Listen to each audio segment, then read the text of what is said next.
Добро пожаловать в мой канал. 02 minutes. Le groupe PS a ici un atelier à Mulhouse doit entamer ce mardi des discussions avec les syndicats sur les conditions d'un accord de rupture conventionnelle collective.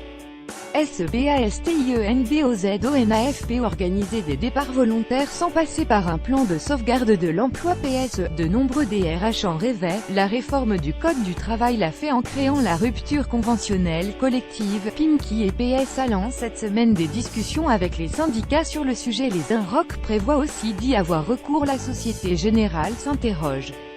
Ils vont être regardés de près. Ce nouvel outil ne peut être en effet mis en place qu'avec l'accord de syndicats représentant une majorité de salariés. Il s'inscrit dans la filiation d'un OVNI, né en 2008 d'un accord national entre patronat et syndicats, sauf la CGT. Les ruptures conventionnelles sont une forme de rupture individuelle du contrat de travail entre démission et licenciement. Le seuil des 400 000 conclus en un an a été franchi en 2017. Leurs cousines collectives auront elles le même succès? Il faudra attendre un peu pour le savoir car, pour l'heure, la prudence domine dans les entreprises.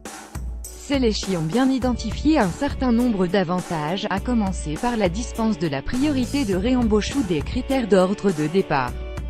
Certains employeurs pensent d'ailleurs à s'en servir afin de gérer leur pyramide des âges. À l'instar des plans de départ volontaires actuels engagés dans le cadre de PSE, les ruptures conventionnelles collectives devraient permettre de réduire les effectifs d'une façon vécue comme moins traumatisante par le personnel. Mais avec, en contrepartie, le risque de voir les plus employables partir. Les ruptures conventionnelles collectives, a priori plus sûres que les plans de départ volontaires qui sont une construction jurisprudentielle, ne sont pas moins regardées avec méfiance. Un de mes clients craint de ne pas avoir assez de volontaires, il va donc lancer directement un plan de sauvegarde car il ne veut pas risquer de perdre du temps, indique une avocate patronale. Que faire si je n'ai pas assez de départs? Pourrais-je faire un PSE? Et si la négociation échoue, s'interroge un DRH. Sera-t-il toujours possible dans le cadre d'un plan social de proposer des départs volontaires, se demandent des juristes. La rupture conventionnelle collective suscite de nombreuses questions.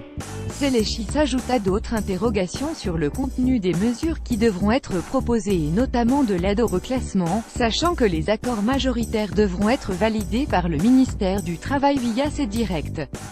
Nous serons très vigilants à ce que la rupture conventionnelle collective ne se traduise pas par un flux immédiat d'inscription à Pôle emploi, avertit Saiton en fin d'année dernière au ministère du Travail.